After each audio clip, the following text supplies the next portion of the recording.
বেরাদার মুসলমান বাবাজি ভাইরা, ও আমার মা বোনেরা, মন দিয়ে শুনেন।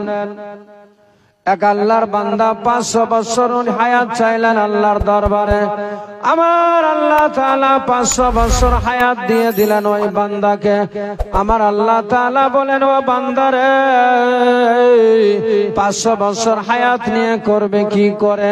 বলো বলো, কি করতে চাও 500 বছর হায়াত নিয়ে? ওই বান্দা বলে, মাবুদ, 500 বছর ধরে শুধু তোমার ইবাদত করব আমি মন ভরে। আমার আল্লাহ তাআলা 500 বছর হায়াত দিয়ে দিলেন ওই বান্দারে। আল্লাহর নেদা হয়ে গেল, আমার আল্লাহ তাআলা দিয়ে দিলেন, বলে যা যা যা, তোমারে আমি 500 বছর হায়াত দিয়ে দিলাম। আমার নবী, মায়ার নবী, দয়ার নবী সাহাবায়ে কিরামদের সামনে ঘটনা বলে, বলে ও আমার সাহাবারা শুনো, আমার আল্লাহ তাআলার কত মায়া ছিল, কত দয়া, তারে 500 বছরের হায়াত দিয়ে দিল। কিন্তু তারপরও 500 বছর ইবাদত করে আমার আল্লাহর দয়া ছাড়া জান্নাতে যেতে পারবে না। জোরে হবে না? এ মুসলমান, দেখেন না মা বোনেরা, মন দিয়ে শুনে যান। রাত্রিবেলা ওই আল্লাহর বান্দাটা 500 বছরের হায়াত পেয়ে গেল। চলে গেলেন নিজের বাড়ি ঘর ছেড়ে, মসজিদ ছেড়ে জঙ্গলের দিকে চলে গেলেন। দৌড়াতে দৌড়াতে আল্লাহর ইবাদত করবেন বলে কারোর সঙ্গে যেন দেখা না হয়, কারোর সঙ্গে যেন কোনো কথা না হয়, কোনো চলাফেরা না হয়, শুধু আল্লাহর ইবাদত করব, তাসবিহ পড়ব, জিকির করব, আল্লাহর জিকির ফিকিরে থাকবো। আমার আল্লাহর মায়া হবে, দয়া হবে, আমার আল্লাহ তাআলা আমার রুজির ব্যবস্থা করে দিবে। এ মুসলমান বাবাজিরা, ও আমার মা বোনেরা, এ আল্লাহর বান্দা 500 বছরের হায়াত নেওয়ার সাথে সাথে সব কিছু ভুলে চলে গেলেন জঙ্গলের মধ্যে। নিজে খাবে কি বলে তাও ভুলে গেল। আমার আল্লাহ তাআলা সমস্ত কিছুর ব্যবস্থা করে দিবে সে মনে করে নিল, চলে গেলেন জঙ্গলে। কিন্তু বাবা, এত ইবাদত করে, এত জিকির করে, করতে করতে করতে করতে 500 বছর কমপ্লিট হয়ে গেল। 500 বছর কমপ্লিট হওয়ার পরে তার আবার মৃত্যুর সময় হয়ে গেল। মালাকুল মউত এসে হাজির হয়ে গেল। ওই বান্দারে বলে, বান্দারে, 500 বছর আমার আল্লাহর কাছে হায়াত চেয়েছিলে, আমার আল্লাহ তাআলা তোমারে 500 বছরের হায়াত দিয়ে দিল। এখন তোমার যাওয়ার সময় হয়ে গিয়েছে, এবার তোমারে চলে যেতে হবে। ওই আল্লাহর বান্দা বলেছিল, যদি আমার আল্লাহর হুকুম হয়ে যায় তাহলে আমি আর থাকবো না দুনিয়াতে, কারণ 500 বছর হায়াত চেয়েছিলাম। আমার আল্লাহ তাআলা 500 বছর আমাকে দুনিয়ায়, পৃথিবীতে বাঁচিয়ে রেখেছে। 500 বছর ধরে আমি ইবাদত করেছি, আমার আল্লাহর হুকুম হয়েছে, এখন আমি চলে যেতে চাই দুনিয়া ছেড়ে। এ বেরাদার মুসলমান, মালাকুল মউত ওই আল্লাহর বান্দার মুরুখটাকে কবজ করে নিয়ে চলে গেল, বডিটা পড়ে থেকে গেল। আল্লাহর দরবারে ওই আত্মাটা নিয়ে চলে গেল, তার কাফন দাফনের ব্যবস্থা হয়ে গেল। মুসলমান, কবরের মধ্যে শোয়ানো হলো, সওয়াল জবাব হয়ে গেল। আমার আল্লাহ তাআলা ওই বান্দাকে বলে, ও আমার বান্দারে, 500 বছর আমার তুমি ইবাদত করেছো, 500 বছর ধরে তুমি এত ইবাদত করেছো, এত ইবাদত করেছো, তোমার ইবাদতে আমি বড় খুশি হয়ে গিয়েছি। তবে বান্দারে, আমি তোমার প্রতি দয়া করছি, তুমি জান্নাতে চলে যাও। যেমনি এই কথা বলেছে, সঙ্গে সঙ্গে আল্লাহর বান্দা বলে, মাবুদ, ওগো আল্লাহ, আমি 500 বছর ধরে ইবাদত করলাম, 500 বছর ধরে তাসবিহ তাহলিল জিকির আজকার করলাম, যেই 500 বছর আজকে এতদিন ধরে আমি ইবাদত করেছি, কিন্তু আল্লাহ গো, এখন বললেন আবার যে আমার দয়াতে তুমি যাবে জান্নাতে। মাবুদ, আপনার দয়া ছাড়া কি আমি 500 বছরের ইবাদতের বিনিময়ে কি জান্নাতে যেতে পাবো না? আল্লাহ বলছেন যাবে।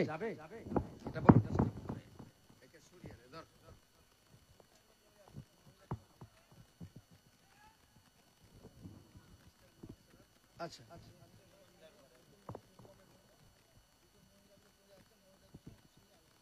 হ্যাঁ, তবে ওই দিকেই যাচ্ছি।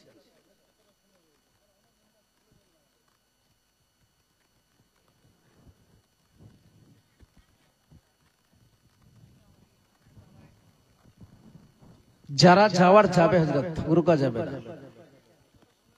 হ্যাঁ, আমি অতটা সময় কাজে লাগাচ্ছি তো, আমি তো ওই দিকটাতেই যাচ্ছি, অন্যদিকে যাই নাই।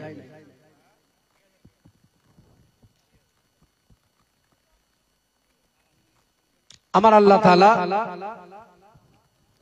সেই সময় বলেন যে তুমি নিজের আমলে যেতে চাও? বলে আমি এতদিন ধরে ইবাদত করলাম, তার বিনিময়ে কি পাবো না? আমার আল্লাহ তাআলা বলেন ঠিক আছে, তার আগে তুমি একটু দেখে নাও জান্নাত জাহান্নামকে ভ্রমণ করে। এ মায়েরা শুনেন, দেখেন, ওই আল্লাহর বান্দাকে ভ্রমণ করাচ্ছে, করতে করতে এক জাহান্নামের গেটের শুধু নিকটে গিয়েছে, অনেক দূরে আছে। সেই জাহান্নামের তাপ এমন স্পর্শ হয়েছে, তার পিপাসায় কলেজা ফেটে যাচ্ছে। সে তৃষ্ণায় ছটফট করতে লেগেছে, পানি চাই একটু, যদি পানি পেতাম তাহলে আমার পিপাসা নিবারণ হয়ে যেত। আল্লাহ তাআলা সঙ্গে সঙ্গে এক ফেরেশতাকে পাঠালো একটা পেয়ালা হাতে নিয়ে।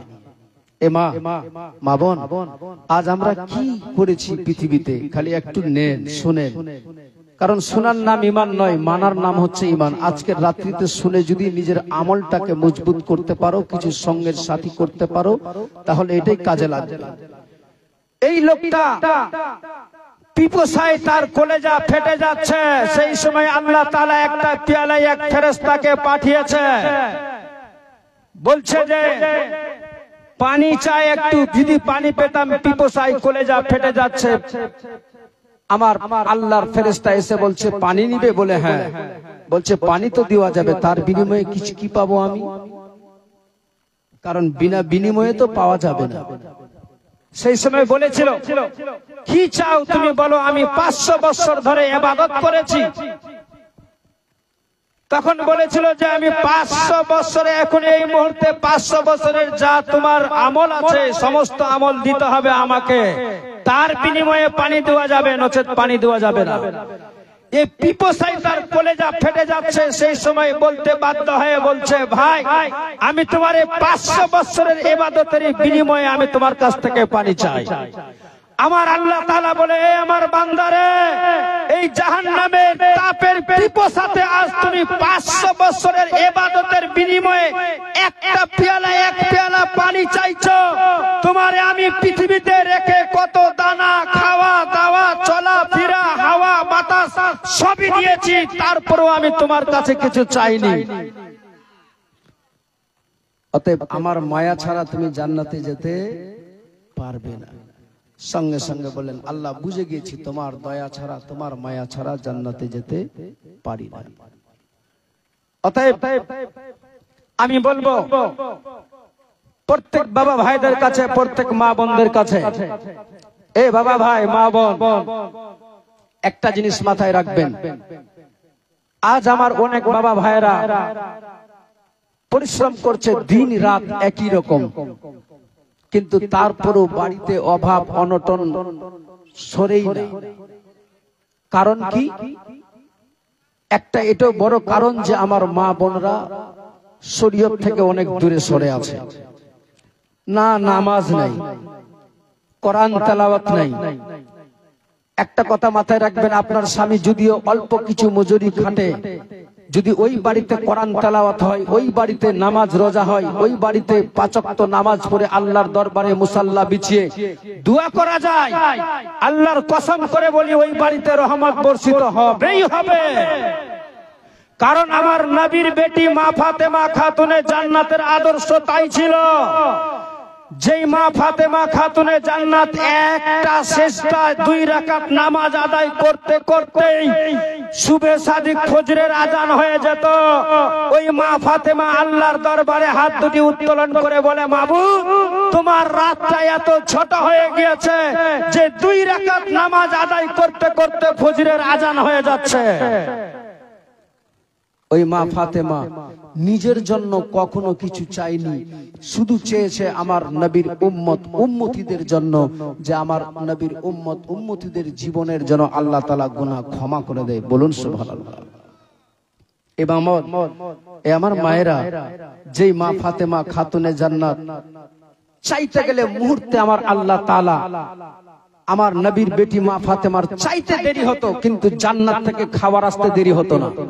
কিন্তু তারপরেও পৃথিবীর নারীদেরকে শিক্ষা দেওয়ার জন্য, সারা পৃথিবীর মানুষকে শিক্ষা দেওয়ার জন্য, মানব জাতির কল্যাণার্থে নিজের জন্য, নিজের আল আওলাদের জন্য চাইনি, শুধুমাত্র নবীর উম্মত উম্মতিদের জন্য নিজের গুনাহ, নিজের উম্মতের গুনাহ বখশিশ চেয়েছে, মাগফিরাত চেয়েছে।